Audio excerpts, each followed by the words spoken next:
5 lunchbox makeovers for back to school. You are not going to believe this startling statistic from the New England Journal of Medicine. If we don't do something soon, 50% of our kids will be obese by the year 2030, and currently 20% of our kids are already in that boat. So we are doing something about it here on Your Day with Anna Koyman. We've got Dr. Anna Maria Temple here for Eat This, Not That. How are you? Great, it's so great to be here. Well, we talked earlier about how these chronic diseases that we're dying from as adults actually start in childhood. So how important is it to get these kids eating healthy early? We need to begin our healthy habits now. A lot of people are like, oh, it's kids, it's just fun, kids are fun. I'm like, right, but they're gonna end up sick teenagers and sick adults. The rates of childhood chronic diseases are 1 in 2. Wow. 50% of our children have a chronic disease, so we got to start with our nutrition and our food right now. Okay, so these 5 healthy swaps will dive right in. Of course, you know, I think most of us know we probably shouldn't be giving Coca-Cola to our little ones as they're heading back to school this fall. But, you know, sports drinks, we think, oh, well, little Johnny's playing soccer. Or, I mean, this is just juice for crying out loud. This is just orange juice. But look at all of this sugar. It's mind-boggling. It's mind-boggling, and what happens is that the children are taking these things to school, and then the teachers are complaining and concerned about their attention and hyperactivity and impulsivity, and then all these diagnoses of ADHD, and a lot of it stems from way too much sugar to the system. My goodness. It's also hard when the marketing is for kids. I mean, these are little cute Sesame Street characters on the front, and look how, you know, and I will say I have 2 little ones. I have a 3-year-old and a 5-year-old, and we try to eat very healthy in our house, but I always have juice boxes in the trunk for emergencies, and so my kids don't kick each other and whatever in the car.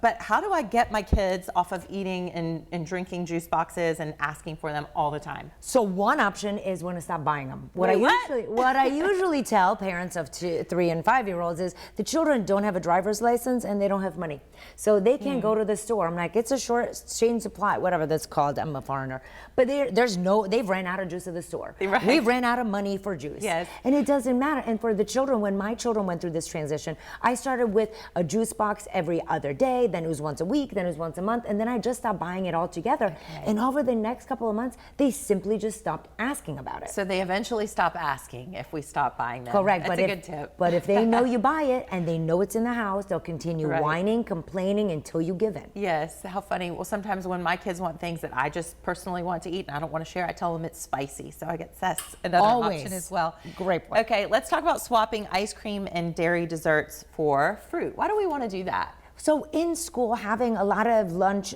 cafeterias have ice cream for our children and cookies for them to buy at lunch so they can go back to the classroom and drive the teacher nuts, right? So instead we want something sweet, but let's do some natural sugar. Mother Nature has provided us with amazing, delicious taste in our apples, in our grapes, different kind of grapes. We have strawberries, we have cherries. For people on a limited budget, buy in season, and that will save you so much money. Yeah, and if you're having fruit in the morning at home, you can buy frozen, and that's even less expensive too, isn't it? Absolutely. Okay, next up, instead of grain desserts like cookies and granola bars, we have some yummy protein balls. What do you put in these? So these are made out of 4 simple ingredients, and they're nut butter, and for children that have a nut allergy, do sun butter. Okay. We do oats, maple syrup, and chocolate chips. Yum. And you can get allergen-free chocolate chips if need be. Yes. I feel so many parents are like, I need to put a treat in their lunchbox. And what I say, if you have a treat every day, that's just part of your diet. It's not a treat. So let's avoid the processed foods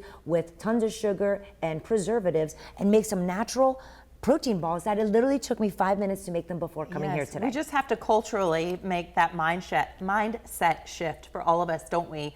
I recently moved from Australia about a year ago, I guess, and pretty much every single cafe has these protein balls, and it's just like, rather than having the monster cookies like we have. Yes, and you know, when you have protein balls, protein is amazing for the brain, and it helps with memory, focus, concentration. There you go, and keeps you full and satisfied, so you don't go, Mom, give me a snack, give me a snack, give me a snack.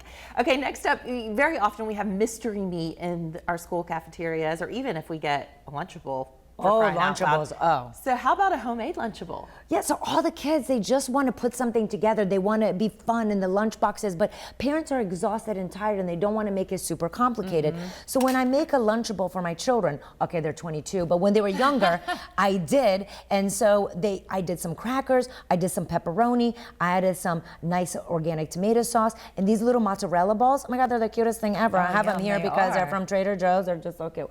And so all the kids want to do is they want to do a little DIY, have fun with their kids, and with their kids. They want to have fun with their friends at school. Right. Eat protein and foods that are low in sugar, low in food coloring, and preservatives, again, for better brain function at school. Right, and it doesn't get all soggy, and it's fun to assemble and all that. I think adults could do. I want to do that myself. Well, so I can tell you, my daughter is home for just to work at the house for the next 2 weeks, and this morning her lunchbox for work literally looked like this because I've done this since they were itty bitty. Yeah, because she's learning from the best, I guess.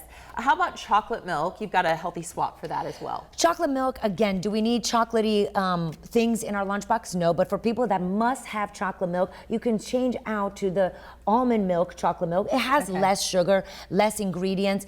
Really, my favorite is to just stick with water, and a simple trick for children is you get the diffusing water bottles. Yes. And infusing water bottles.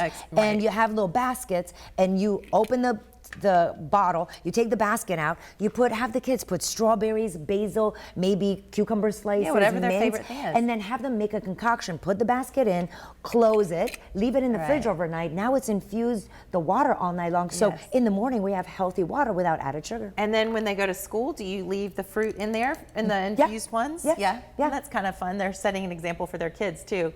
Other students that are probably going to be asking questions in the cafeteria around the lunch table. Yeah, and what all kids want to do, they want to be involved, they want to partake in it, they want to have a voice, they want to be seen and heard, and when you involve them in the processing and creating of the lunches, they're more likely to eat it and less likely to fight back. Well, I can see why your kids are so healthy and while you have such a great following on Instagram as well. Tell us about your book before we go.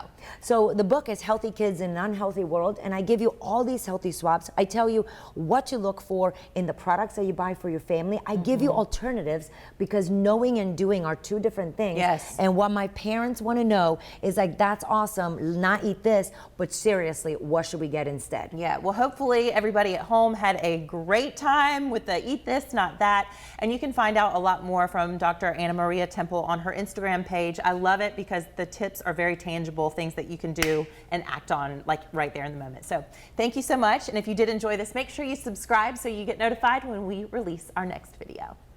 Bye.